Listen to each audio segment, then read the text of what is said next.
everyone, welcome back to my YouTube channel. So today's video we will learn another important Indian writer, most important writer Mulk Raj आनंद. हम लोग इसको read करेंगे. Let's start. So what we will cover in this video, his introductions means his biography, his important work which is frequently asked in chronology order in UGC NET. His important quotes, important facts about him, awards and title and conclusions. So let's start our video. And if you are new on this channel, so subscribe and like, share my videos to your friends and colleagues. So let's start our video. So let's talk about Mulkraj Anand. Introductions means biography. He was born in 12 December 1905 Peshawar, noun in S Pakistan. ये अब पाकिस्तान के नाम से जाना जाता है. पेशावर में इनका जन्म हुआ था जो कि पाकिस्तान में पड़ता है. He is died in 28 September 2004 in Pune, Maharashtra, India. ठीक है, ये इनकी लाइफ के बारे में होगा. Education where he acquires is Khalsa college, जो कि अमृतसर में पड़ता है. वहाँ से इन्होंने अपनी एजुकेशन ली और इन्होंने अपनी एजुकेशन 1921 से 24 के बीच जो है खालसा कॉलेज में कंप्लीट की और फिर उसके बाद जो ये लंदन चले गए. ठीक है, 1924 में ही गोज़ टू लंदन. ठीक है, यानी university of college London Cambridge में ये पढ़ने के लिए चले गए और फिर वापस इंडिया आए 1932 में. आई hope you understand this things. And he firstly likes Urdu poetry, जो कि है डॉक्टर मोहम्मद इकबाल की. ठीक है, ये इनसे बहुत ज़्यादा इन्फ्लुएंस थे. So let's talk about his occupation. He is a novelist and Indian writer, short story writer, essayist and art critic. So I hope you understand all these things. और इन्होंने जो है महात्मा गांधी के साथ नॉन कोऑपरेटिव मूवमेंट में भी हिस्सा लिया था और जलियांवाला बाग हत्याकांड में भी इन्होंने मतलब काफ़ी लाठी चार्ज इन पर हुआ था जिससे ये इंजर्ड भी हुए थे. So I hope you understand all this thing कि जब इंडिपेंडेंस के टाइम पर जो भी मूवमेंट्स चल रहे थे, he is really good influencer by Gandhi. इन्होंने अपना मतलब जीवन भी जो है काफ़ी टाइम अपना गांधी जी के आश्रम जो कि साबरमती के नदी के किनारे इन्होंने स्थापित किया था, वहाँ पर बिताया था अपना time. So don't forget this things. So let's talk about another important things. Mulkraj Anand was one of the founding figure of Indian English literature. बहुत ही ज़्यादा फाउंडिंग फिगर. 3 पिलर्स में से वन ये कहे जाते हैं. Who is the 3 pillars?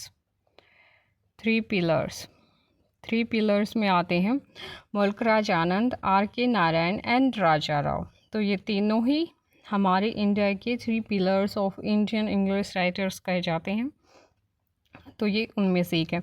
He wrote about the lifes of poor गरीबों के बारे में लिखते हैं. ऑप्रेस्ड, वो इंसान जिन्हें दबाया जाता है कास्ट क्रीड को लेकर. एंड अनटचेबिलिटी को दिखाते हैं. वर्कर्स, जो कि इंडिया में वर्कर्स होते हैं, उनकी लाइफ को, पेशेंट किसानों की लाइफ को. एंड मार्जिनलाइज्ड पीपल, ये अपनी राइटिंग में इन सब चीज़ों को शामिल करते हैं. His novel exposed caste discrimination, जातिवादी अपनी नॉवेल्स में दिखाते हैं किस तरह जो है इंडिया में जातिवाद दिखाया जाता है या लोग करते हैं जो कि नहीं करना चाहिए. पुअर्टी, एक्सप्लॉयटेशन की किस तरह गरीबों का शोषण किया जाता है. And social injustice. His writing style is realistic, simple, humanistic and socially committed. So I hope you understand all these things. How he made as in hero of common man, ये कॉमन मैन को ही hero बना के अपनी novels लिखते थे. और another facts अगर मैं आप लोगों को बताऊं तो इन्हें फादर ऑफ इंग्लिश नॉवल भी कहा जाता है. इंडिया का father of Indian English novel. And he is also known as the Charles Dickens of India. Charles Dickens of India. तो ये इंपॉर्टेंट चीज़ आप अपने नोट्स में अपडेट कीजिएगा, लिख लीजिएगा. आई hope you understand this things. So let's talk about his important works which is frequently asked in UGC NET. The first work is The Lost Child and Other Stories, and in fact, previous this The Hindu Way of Art in 1933. Let me write Hindi way of arts, जो कि इन्होंने लिखा 1933 में। और उसके बाद ये मतलब बहुत ही ज़्यादा फेमस वर्क इनका नहीं हुआ, बट ऐसे याद करने के लिए 1933 में ये वर्क है। और उसके बाद आता है the lost and other stories. और इनका फर्स्ट वर्क, जो कि ऐसे फर्स्ट वर्क कंसीडर किया जाता है, फर्स्ट वर्क अगर आप लोग गूगल पर भी सर्च करेंगे तो वो अनटचेबल है, विच इज़ वेरी फेमस 1935। मतलब अगर क्रोनोलॉजी भी यूजीसी नेट में पूछी जाती है तो वो यहीं से शुरू होती है, ना कि यहाँ से। ठीक है, ये याद रखने के लिए हम लोग याद रख सकते हैं, बट अगर क्वेश्चंस भी ऐसे पूछ लिया जाए what is the first work of Mulk Raj Anand, तो it is considered untouchable the first work of Mulk Raj Anand because it is world widely famous which gives him recognization, यानी कि जिस वर्क ने उसे पहचान दी, तो अनटचेबल ही इनका पहला वर्क माना जाता है। बट ये दो works the Hindi way of art और द लॉस्ट चाइल्ड हम लोग इसके फैक्चुअल चीज़ों में याद रख सकते हैं। तो हमारा इंपॉर्टेंट चीज़ें यहीं से शुरू होती है अनटचेबल से। So I hope you understand this things. So आप लोग नोट्स में भी इसे लिख लीजिएगा, फर्स्ट वर्क इज़ अनटचेबल। ठीक है, कंसीडर किया जाता है, बट ऊपर हम लोग दो वर्क्स और भी लिख लेंगे नॉलेज के लिए। Untouchable the second one is coolie, जो कि इनका बहुत ही फेमस वर्क है, जो कि 1936 में। इन दोनों वर्क्स को हम आगे इसी वीडियो में डिस्कस करेंगे, इनके इम्पोर्टेंट्स, कैरेक्टर और शॉर्ट स्टोरी टाइप में दोनों वर्क्स को ही मैं डिस्कस करेंगे। ठीक है, और उसके बाद आता है इनका टू लीव्स एंड ए बड 1937 में, जिसमें इम्पोर्टेंट कैरेक्टर का नाम है, जिसमें अगर मैं बात करूँ टू लीव्स एंड ए बड में, इसमें कैरेक्टर नेम जो है वो है गंगू। ये जो है ये टी प्लांटेशन, इंडिया में ट्री प्लांटेशन के ऊपर बात करते हैं। इसमें जो है वीडियो यूट्यूब पर है। Instead of scrolling reel scroll करने की बजाय हम इंग्लिश लिटरेचर वालों को चाहिए कि हम इम्पोर्टेंट राइटर्स के वर्क को कवर कर लें, जो कि यूट्यूब पर अवेलेबल हैं। तो हमें इन स्टोरीज़ पर ध्यान देना चाहिए, जो कि शॉर्टली पूछी भी जाती हैं। तो आप लोग इसे सर्च करके ज़रूर पढ़िएगा। This is available on YouTube, so I hope आप लोग इसे ज़रूर कवर करेंगे। The next one is the village. ये भी इनकी फेमस नोवेल है, जो कि क्रोनोलॉजी पूछी जाती है। The next one is across the black water 1939, same year the sword and the sickle 1942। ये तीनों वर्क्स इनके फेमस ट्रायलॉजी में आते हैं। दीज आर फेमस ट्रायलॉजी, जिसमें आता है the village, black water and sword and the sickle. ये ट्रायलॉजी है इनकी मुल्क राज आनंद की, जो कि पूछी जाती है। तो इसे साइड में भी आप लोग ऐसे करके लिख सकते हैं कि दीज आर फेमस ट्रायलॉजी, जिसमें इंपॉर्टेंट कैरेक्टर है लाल सिंह का।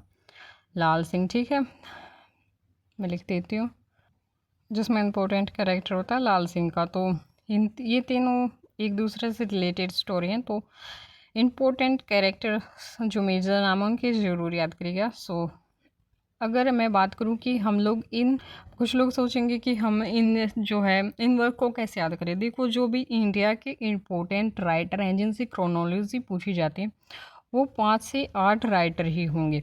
अगर मैं कहूँ तो मैंने तो इन्हें सीधे ही याद किया है, मतलब जैसे अनटचेबल ये 1935, कुली 1936, मैंने इन्हें ऐसे ही फैक्चुअली याद किया हुआ है। ऐसा शायद ही कोई दिन होता होगा जब मैं इन्हें याद ना करती हूँ, है ना, क्योंकि इम्पोर्टेंट राइटर को तो हमें याद कर लेना चाहिए। 1-2 मिनट ही लगते हैं जब हम नोट्स बनाते हैं, तो इम्पोर्टेंट राइटर जिनसे क्रोनोलॉजी पूछी जाती है उन्हें याद करने में। देखो, अगर मैं अब कोई ट्रिक बनाऊं तो वो एक चीज़ का सॉल्यूशन करने के लिए दूसरी प्रॉब्लम क्रिएट करने वाली बात हो गई। तो मैं यही कहूँगी कि आप लोग इन्हें ऐसे ही फैक्चुअली याद करो, ऐसे ही क्रोनोलॉजिकली वे में लिखो और इन्हें डेली बेसिस पर लर्न करो, तो आसानी से हो जाएंगे। मुझे भी याद है, आप सभी को भी हो जाएंगे। अगर फिर भी कुछ लोग कनेक्शन बनाना चाहें तो आप लोग अपनी स्टोरी बना सकते हैं। देखो, इंडिया से तो 5 से 8 राइटर ही क्रोनोलॉजी पूछे जाते हैं, और अगर मैं बात करूँ ब्रिटिश से तो 5 से 10, मतलब 10 से 15 राइटर पूछे जाते हैं। तो इम्पोर्टेंट राइटर की क्रोनोलॉजी में आप ऐसे ही फैक्चुअली याद कर लीजिए। तो अगर मैं स्टोरी प्रोवाइड करना चाहूँ तो let's see what I can do for you.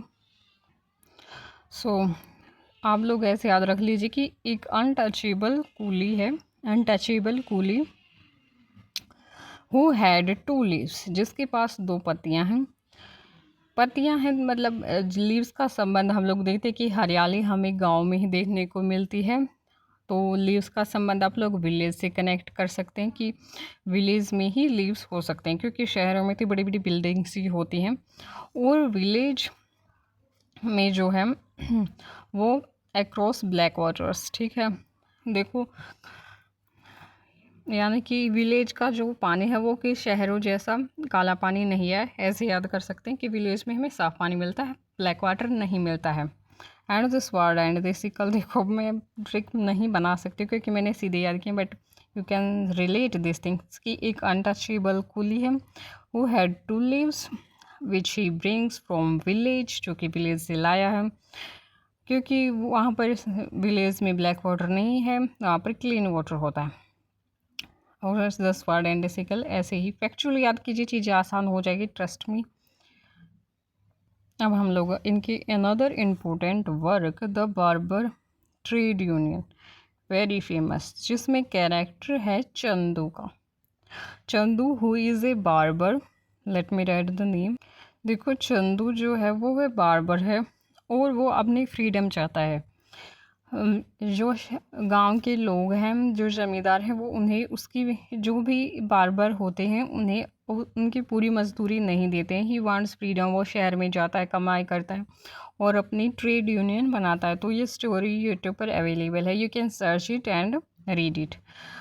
Year भी याद रखिएगा। और ये फैक्चुअल चीज़ें हल्की सी अदल बदल के राइटर्स के उसमें क्रोनोलॉजी में दी जाती है कि इस वर्क में ये मेन कैरेक्टर है, नहीं हमें जो है वर्क के मेन कैरेक्टर्स के नेम याद होने चाहिए, तो मैं आप लोगों को बताऊंगी जो भी होंगे।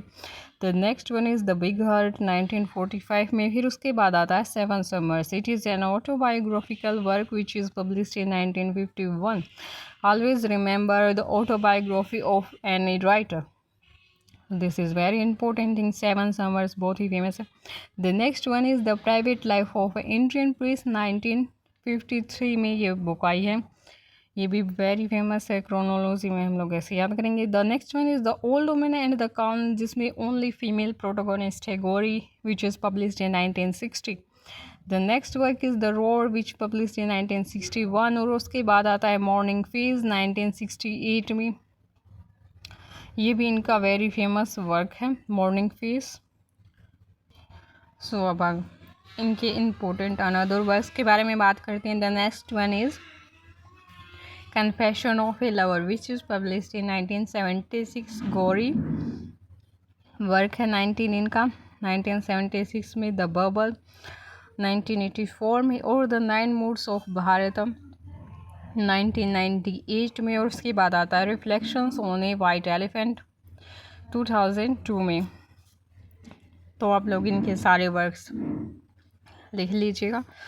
सो आगे आने वाली चीज़ें देखते हैं।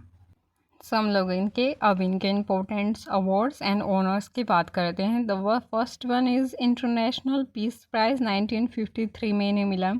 उसके बाद मिला है इंडिया का इम्पोर्टेंट अवार्ड पद्म भूषण 1968 में। उसके बाद मिला है साहित्य अकादमी अवार्ड 1971 में for his work morning face के लिए 1968 में, जो कि लिखा गया था। इसी वर्क के लिए इन्हें पद्म भूषण भी मिला और साहित्य अकादमी अवार्ड में मिला। So I hope you understand all this things. फिर अब लोग हम बात करेंगे इनके इम्पोर्टेंट कोट्स की। इन्होंने important quotes, very important quote if I say, why is anyone superior to another, why we are all sinners, जो कि अनटचेबल में कहा गया है। देखो ये कहते हैं कि हम सभी एक दूसरे को नीचा दिखाने में क्यों लगे रहते हैं, कोई हमें ये क्यों दिखाता कि वो सुपीरियर है, हम सभी पापी हैं। देखो अगर हम किसी से ये कहें कि मैं तुमसे सुपीरियर हूँ कास्ट में, कलर में, क्रीड में, किसी भी रिलीजन में, तो फिर मतलब हम सभी कहीं ना कहीं सिनर हो जाते हैं। ये अनटचेबल की लाइन है which is spoken by the protagonist of untouchable which is बाखा। अनटचेबल का प्रोटोगोनिस्ट बाखा है। सो अब दूसरे इम्पोर्टेंट कोट्स करते, why don't you call you swine and announce your approach. ये भी अनटचेबल का है। Upper caste man shouted at बाखा, जब जो अपर कास्ट का मैन बाखा पर शाउट कर रहा है, ये तब का है। And the next one is the trouble with the liberal democracy is that it takes a long time to mature, कि मैच्योर होने में काफ़ी लंबा समय लग जाता है, जो कि डेमोक्रेसी के लिए तब तक ट्रबल खड़ा हो जाता है। सो इनका वेरी फेमस कोट अगर मैं कहूँ तो आप लोग ये दे सकते हैं, वाई वाई वाला। सो आगे आने वाली चीज़ें देखते हैं। Let's talk about the important facts of Mulk Raj Anand. As I see, the big threes of Indian fiction, three pillars, मुल्क राज आनंद, R.K. नारायण एंड राजा राव, ये उनमें से हैं। Known as father pioneer of social realism, Indian English fiction में social realism को दिखाते हैं। भाई असली स्थिति दिखाएंगे तभी तो रियलिज़म है, और सामाजिक तरीके से तो ये दिखाते हैं। E.M. Forster, very important factual things where you hardly found these things. E.M. Forster, who wrote the preface of Untouchable, that's why its work is very famous because its preface written by E.M. Forster, जो कि इनके friend थे, and he is also friend of T.S. Eliot, उनसे भी मिल चुके हैं, विदेश में गए थे। And he voice of oppressed और कॉमन मैन, यानी कि उन्होंने ऐसी आवाज़ दिखाई है जिन्हें दबा दिया जाता है, एंड ही इज़ मतलब उन्होंने कॉमन मैन को ही हीरो बना के प्रेजेंट किया है अपने वर्क्स में। E.M. फोस्टर ने ही इनके वर्क अनटचेबल को पब्लिश करवाने में बहुत हेल्प की थी। ये 1933 में ही पब्लिश हो जाना चाहिए था, but due to some reasons it is rejected, but then in 1935 it was published.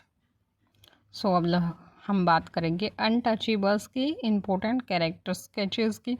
The first one character is Bakha, who is the protagonist of the novel, जो कि नॉवल का हीरो है। ऑलवेज रिमेंबर द हीरो और the main character name. He is 18 year old sweeper, वो जो कि एक sweeper है, अनटचेबल है। Who dreams of living with dignity, जो कि सम्मान के साथ रहना चाहता है। ही इज़ सन ऑफ लाखा, तो who is Lakha, father of बाखा। एंड एल्डर ब्रदर ऑफ राखा, राखा जो है इसका एल्डर ब्रदर है, एंड ब्रदर ऑफ सोहिनी, और सोहिनी इसकी बाखा की सिस्टर है। देखो इसी लाइन में 4 चीज़ें कवर होगी, तो मतलब ये 2 भाई हैं, 1 बहन, 3 भाई बहन हो गई, और लखा जो है वो इनका फादर है। ठीक है, ये हो गई 4 कैरेक्टर्स। फिर उसके बाद आते हैं हम लोग अनदर इम्पोर्टेंट कैरेक्टर, पंडित खलीनाथ। ठीक है, पंडित कालीनाथ है, जो कि सोहिनी को मोलेस्ट करने के लिए मतलब मोलेस्ट करने की कोशिश करता है, but he don't succeed. And even he ये कहता है कि सोहिनी ने टेम्पल गंदा कर दिया, मतलब उसे मंदिर के पास बुलाता है, अपनी गंदी नज़र से उसे देखता है, और जब वो उसकी नज़र वो पकड़ लेती है और वो वहाँ से चली जाती है, तो वो ये कहता है कि नहीं, तुम ऐसे नहीं जा सकते, तुमने इस मंदिर को अपवित्र कर दिया। मतलब ही is A type of religious hypocrisy that's he represent in this novel. And next one is, उसके बाद आता है कॉलोनल हैचिंसन। ये हैचिंसन है जो कि आता है मशीनरी, यानी कि ईसाई मशीनरी जो है रिलीजन, उस टाइम पर कॉलोनाइजेशन के टाइम पर हमारे यहाँ पर ईसाई धर्म भी चल रहा था, तो उसमें जो है ये बाखा से कहता है कि तुम अपना धर्म बदल लो, तो तुम्हारे साथ ऐसी चीज़ें, ये जो डिस्क्रिमिनेशन अनटचेबिलिटी जो तुम सह रहे हो हिंदू धर्म में, वो सब नहीं होंगी। तो ये उससे उकसाता है, बट बाका इस चीज़ को एक्सेप्ट नहीं करता। जो वो वहाँ जाता है कि भाई दूसरा धर्म अपनाने के लिए, तो इसकी वाइफ जो है हैचिंसन की, वही कहती है अरे तुम तो फिर से वही काले इंडियन को पकड़ के ले आते हो।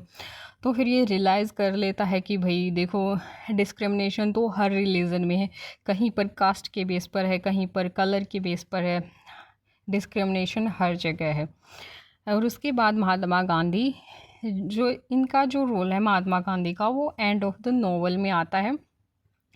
और ये महात्मा गांधी ऐसे प्रेजेंट अनदर इन जो दूसरे इंसान हैं वो महात्मा गांधी के नेम को प्रोनाउंस करते हैं, उनकी बातें करते हैं। महात्मा गांधी खुद इस नोवेल में ऐसे प्रेजेंट नहीं किए जाते हैं।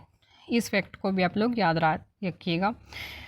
और उसके बाद आता है द पोएट, अननेम्ड पोएट, जो बताता है कि अब फ्लश टॉयलेट्स आ गए हैं और इस प्रकार की चीज़ें जो स्वाइपर्स करते हैं वो अब नहीं होंगी। और जो ब्रिटिशर्स हैं वो इस प्रकार के इन्वेंशन को लेकर आए हैं, जिसे सुनकर बाखा खुश हो जाता है कि वो उसका काम आसान हो जाएगा। तो अब शॉर्ट स्टोरी टाइप में इन सब चीज़ों को समझते हैं। So let's start. So let's talk about the story of Untouchable, which is published in 1935 and preface written by E.M. Foster. Untouchable tells the story of one day. एक दिन की कहानी है ये। The life of Bakha. Bakha, the protagonist of the novel, a young sweeper who belongs to the lower caste, जो कि lower caste से belong करता है। While walking through the town, जिस टाउन में वो रहता है, he accidentally touches an upper caste man is publicly humiliated. देखो वो जो है किसी अपर कास्ट के इंसान को छू देता है और फिर सब लोग उसे ह्यूमिलेट करते हैं, जबकि ऐसा नहीं होता है। मतलब वो अपने जीवन में मस्त रह रहा होता है। उसका पिता जो है वो आलसी टाइप का होता है, उसका ब्रदर भी आलसी टाइप का होता है, उसकी सिस्टर जो कि है जिसे वो बहुत प्यार करता है और उसकी परवाह भी करता है, पर ये उस बच्चे को इसलिए टच करता है क्योंकि वो उसे बचाता है और फिर भी सब लोग इसे ही ह्यूमिलेट करते हैं। Later his sister Sohini is harassed by Pandit Kalinath and who has falsely accuse her to polluting the temple. देखो हैरेस करने की कालीनाथ जो है पंडित कोशिश करता है, विच थिंग दैट रिप्रेजेंट मुल्क राजान and this thing religious hypocrisy. और फिर जो है उसी पर इल्ज़ाम लगाता है कि उसने टेम्पल को पॉल्यूट कर दिया because he belongs to lower caste. Then what will happen in the novel? Throughout the day, Bakha experienced humiliation, discrimination, social injustice, और उसके बाद जो है बाखा कितनी सारी डिस्क्रिमिनेशन, शोषण और ये सारी चीज़ें फेस करता है अपने दिन में। इन द इवनिंग, इसी बीच में जो है वो मतलब रिलीजन बदलने वाली बात सोचता है, जो कि क्रिश्चियनिटी को अपना लो, है ना। इस तरीके की चीज़ें ये करता है, जो कि मैंने बताया था कैरेक्टर नेम है चिंशन। वो इसे कहता है कि तुम अपना रिलीजन बदलो और फिर ये मतलब मना कर देता है, क्योंकि ये वहाँ पर जाने से पहले ही सुन लेता है कि वहाँ पर काले रंग के हिसाब से इसके साथ भेदभाव किया जाएगा। मतलब अब अगर ये हिंदू में है तो अनटचेबल और लोअर कास्ट पर, बट अगर if he except the Christianity then he will face the same thing because of black colour. So he denied that thing. He don't accept Christianity and he stayed in the same religion. फिर उसके बाद ये सुनता है, क्या सुनता है, he listen to Mahatma Gandhi speech. Mahatma Gandhi की स्पीच सुनता है अगेंस्ट अनटचेबिलिटी, जो कि अनटचेबिलिटी पर है, क्योंकि उस टाइम पर सब लोग इस तरीके की चीज़ें सुनते थे। रेडियो पर इन सारी चीज़ें, न्यूज़पेपर में, मैगजीन्स में ये सारी चीज़ें छपती रहती थी, तो वही चीज़ें सुनता है। The novel ends with hope. ये एक नोवेल होप के साथ ख़त्म होता है। As the idea of social reform. Social reform क्या है? फ्लश टॉयलेट्स आए, बिकॉज ये स्वाइपर है तो अब इसे इस तरीके की अजीब चीज़ें नहीं करनी पड़ेगी जो ये करता है because of lower cast. And the modern sanitation suggested a better future for people like बाखा। और जो इस प्रकार की सैनिटेशन स्वच्छता जो है ब्रिटिशर्स लेकर आए हैं, उससे जो है कुछ लोगों का भविष्य अच्छा हो जाएगा, जिस प्रकार से बाखा का है। So I hope you understand all these things. So what are the major themes in this novel or story? Untouchability. And even there is a doctor who helps Bakha. And even there is a doctor who helps Bakha to recover his illness। ठीक है, जो कि upper caste से belong करता, मतलब मुल्कराज आनंद में the harmony अगर हम कहें, देखो भाई कोई भी किसी भी कास्ट में हो, चाहे वो अपर में हो या लोअर में, कुछ इंसान कभी डिस्क्रिमिनेशन नहीं करते हैं, वो सब लोगों की हेल्प करते हैं। So that doctor belongs to the upper caste but he still helps the Bakha, which shows the humanity, जो कि ह्यूमैनिटी या फिर हम कहें कि मानवता को दर्शाता है, काइंडनेस को दर्शाता है। हर इंसान ऐसा नहीं होता है, फिर चाहे वो अपर कास्ट का या लोअर कास्ट का। ये इंसान की अपनी थिंकिंग है that makes choices that he wants to do the exploitations of lower caste. ये इंसान की अपनी थिंकिंग होती है कि वो अपर कास्ट को रिस्पेक्ट करे या ना करे, या लोअर कास्ट का वो शोषण करने के लिए पैदा। ये इंसान की अपनी थिंकिंग है, बट कुछ लोग सबकी हेल्प करते हैं, which he represent the harmony. So I hope you understand all these things. So let's learn another important novel. So अब लोग हम बात करेंगे इम्पोर्टेंट कूलीज, जो कि 1936 में पब्लिश हुआ इनका novel. So is the protagonist. Munno is the protagonist of the novel. He is a poor guy, 14 years old, orphan child, यानी कि अनाथ बच्चा है जिसके माँ बाप नहीं है. Who struggle to survive, यानी कि वो स्ट्रगल कर रहा है सर्वाइव करने के लिए. His journey reflects the exploitation of a child labor. Child labour के ऊपर ये इनका वर्क है कि किस तरीके से चाइल्ड लेबर होता है हमारे इंडिया में, और किस तरीके से कोई चाइल्ड किस तरीके से सफ़र करता है. At the suffering of the poor. I hope you understand all these things. And if you want to know the detailings of the novels, you can read and study in YouTube in depth search. But ये सारी इन चीज़ें जिनके पास time नहीं है, तो ये जो मैं इंपॉर्टेंट कैरेक्टर बता रही हूँ इन नाम्स को, और अगर स्टोरी मैं जो बता रही हूँ उसे पढ़ लेंगे तो वो भी मोर देन इनफ होगा. मुन्नो की अंकल है दयाराम, ठीक है, जो कि मतलब उसकी लाइफ को सर्वाइविंग में हेल्प नहीं कर पा रहे, तो वो उसे सलाह देते हैं कि वो कहीं बाहर चला जाए वर्क करने के लिए. और फिर उसके बाद आते हैं प्रभुदयाल. सो अब लोग हम बात करते हैं प्रभुदयाल, जो कि बहुत ही नोबल कैरेक्टर हैं, जो कि हेल्प करते हैं. Who is a founder of pickle factory, जो कि मुन्नो को वर्क देते हैं. बाबू नथुराम और इनकी वाइफ जो है बीवी जी, जिसके मतलब शुरुआत में ये नथुराम के घर पर काम करते हैं एज ए होम सर्वेंट. और उसकी बीवी जी जो बिल्कुल भी मतलब उसकी वाइफ जो है वो बिल्कुल भी अच्छा व्यवहार नहीं करती है मुन्नो के साथ. वो उसे अब्यूज़ करती है, एक्सप्लॉइट करती है डिफरेंट वेज. और जो है पिकल फैक्ट्री, उसके बाद ये शहर में चला जाता है और वहाँ पर ये प्रभुदयाल से मिलता है, जो कि उसके साथ काइंड है. और वहाँ पर उस फैक्ट्री में जाकर इसका फ्रेंड बनता है Ganpat. Ganpat is the friend of Munro. और उसके बाद ये जाता है, फैक्ट्री बंद होने के बाद जाता है शिमला मिसिज मैन वरिंग के साथ, जो कि इसे एक्सप्लॉइट करती है. फिर इसे बुखार हो जाता है and then he hardly survive and मतलब ही सफ़र्स फ्रॉम टीबी. उसे टीबी हो जाती है and then he died. And doctor Premchand who help him to survive his illness. So let's talk about the story of Kuli. Kuli follows the tragic life of Munno. Munno की tragic life को दिखाता है. A poor orphan, एक अनाथ बच्चा, who is forced to leave his village in search of work, यानी कि एक अनाथ बच्चा जिसे फोर्स कर दिया जाता है कि वो विलेज छोड़ दे काम की खोज में. He first became a servant in the house of Babu Nathuram. भी नथुराम की हाउस में ये सर्वेंट बनता है. Where Bibi ji consistently humiliate and abuse him. Bibi ji जो है उसे कंटिन्यूसली अब्यूज़ करती है, उसे गालियाँ देती है, उसे कोई भी there is no respect in her that she wants to give Munno. And then after run away, वो वहाँ से भाग जाता है. Where there is no respect no one wants to stay. He work in a pickle factory. वो एक pickle factory में जाता है, ऑनर बाय प्रभुदयाल, जहाँ के ऑनर जो है प्रभुदयाल होते हैं. And he is a kind man. But the factory later closed. और उसका इस फैक्ट्री में फ्रेंड कौन बनता है? गणपत बनता है. और ये फैक्ट्री बाद में क्लोज हो जाती है. मुन्नो देन बिकेम से कुली. और उसके बाद वो कुली बनता है. Later a servant. और सर्वेंट बनता है किसका? मिसिज मैनवरिंग का इन शिमला में. Throughout his life he faces poverty, exploitation, hunger, injustice. और इन सारी चीज़ों के चलते वो पोवर्टी, एक्सप्लॉयटेशन है ना, उस शोषण का शिकार बनता है. भूखमरी उससे हो जाती है, अन्याय वो सहता है ड्यू टू ओवरवर्क. और ज़्यादा काम करने की वजह से उसकी एज इतनी कम हो, वो काम इतना ज़्यादा करता है. पुअर लिविंग कंडीशंस, उसकी कंडीशंस बिल्कुल भी अच्छी नहीं है, वो बहुत ही बुरी कंडीशन में सर्वाइव कर रहा है. कंटिन्यूसली सफरिंग, लगातार वो सफ़र कर रहा है.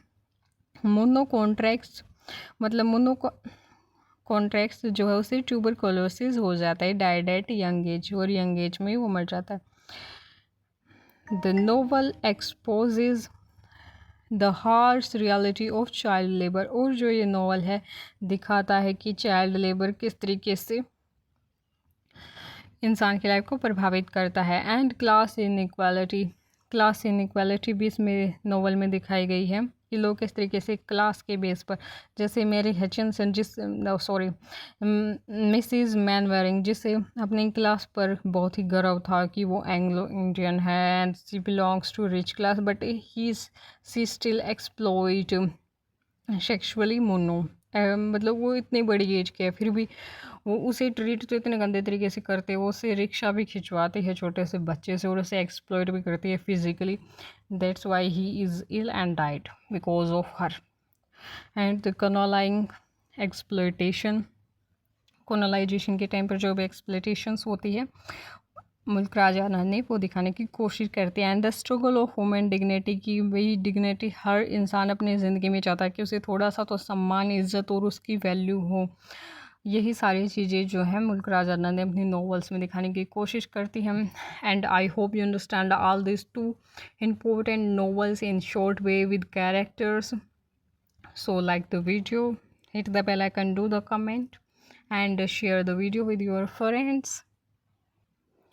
So आज की वीडियो में बस इतना ही. Thank you so much for your attentions.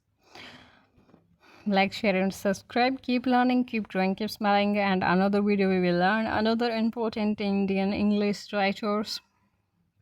So thank you so much.